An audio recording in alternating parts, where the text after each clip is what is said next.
जय श्री कृष्ण। मैं हरमेश वाचस्पति H2 medicals के इस अंक में आपका स्वागत करता हूं।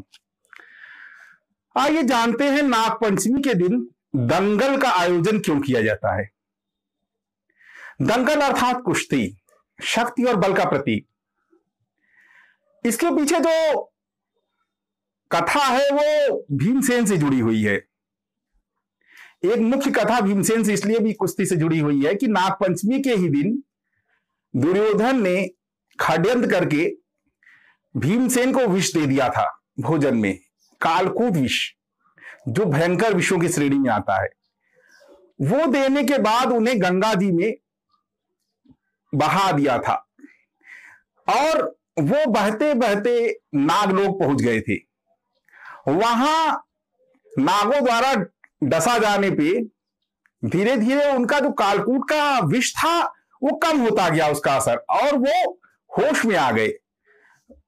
सांपों के विष ने प्रतिविष का काम किया और उस प्रतिविष की शक्ति से वो होश में आने के बाद उन नागों के लिए ही काल बन गए, नागों को मारने लगे।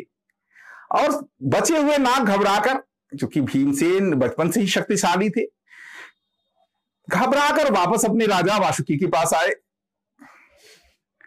वासुकी के पास आने के बाद उनको जब वहां ले आया गया अन्य विनय करके कि आप आइए, राजा के पास आपको कोई दिक्कत नहीं होगी, वहां गए तो उन्हें अरिमा नाग ने पहचान लिया कि वो माता कुंती के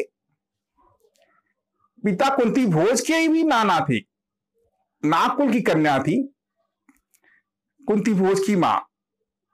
तो उन्होंने कहा ये मेरे ही परिवार का है और इस पे अनुग्रह कीजिए। तो वासुकी महाराज ने कहा देखो, तुम्हारे साथ जो विष दिया गया था वो विष समाप्त हो गया, मैं तुम्हें इतनी शक्ति दूंगा कि तुम संसार के सबसे शक्तिशाली मनुष्य बन जाओगे।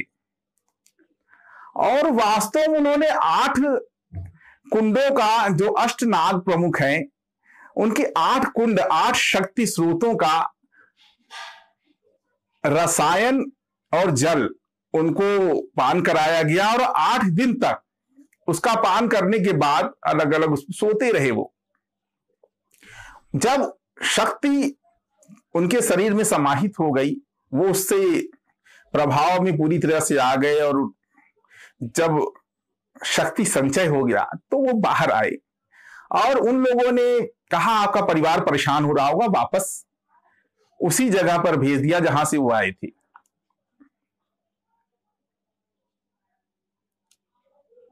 आकर वापस सारा परिवार प्रसन्न हो गया, माता कुंती सहित। राजपुत्र थे। वो दिन, जिस दिन उनको यह शक्ति मिली, वो नागपंचमी का दिन था और उनकी प्रसन्नता के लिए कुश्ती का आयोजन किया गया। बहुत प्रिय खेल था। अकेले ही दुर्योधन के 7-8 भाइयों को खेल खेल में पटक देते थे वो, और उनको कुश्ती का आयोजन किया गया। उसके बाद कालांतर उस दिन को उन्होंने, उनके परिवार ने, वंशजों ने, चूंकि वो शक्ति के सबसे शक्तिशाली योद्धा, आज भी शक्ति की बात जब की जाती है तो भीमसेन का नाम लिया जाता है। सबसे शक्तिशाली पुरुष धरती पर भीमसेन थे। हनुमान जी महाराज तो देवता हैं, वो पुरुष की गिनती में नहीं है। सबसे शक्तिशाली पुरुष थे। उनकी याद में चूंकि उनको सहस्त्रों हाथियों का बल प्राप्त हुआ, उस शक्ति से उनके शक्ति प्राप्त करने के दिन को दंगल, नागपंचमी को दंगल के रूप में मनाया जाने लगा। वो परंपरा तब से चली आ रही है और नागपंचमी के दिन जो पहलवान अखाड़े में मल्ल या भी कहते हैं उन्हें, वो उतरते हैं, वो नाग देवता की पूजा करके उसी आस्था के साथ कि जिस तरह से वो प्रसन्न होकर भीम को पृथ्वी का महान शक्तिशाली व्यक्ति बनाया, उसी तरह हम पे भी प्रसन्न होकर महान बलशाली बनाए, ऐसी कामना के साथ पहलवान और मल्ल उतरते थे अखाड़ों में, जो कालांतर में केवल कुश्ती के आयोजन तक सीमित रह गया। इसके पीछे अभिप्राय यही था। तो ये थी एक कथा जो दंगल से जुड़ी हुई थी, क्योंकि लोगों के मन में बड़ा सारा प्रश्न था कि दंगल नागपंचमी के दिन क्यों मनाया जाता है। तो ऐसे ही फिर जानकारी के साथ उपस्थित होते हैं। जय श्री कृष्ण।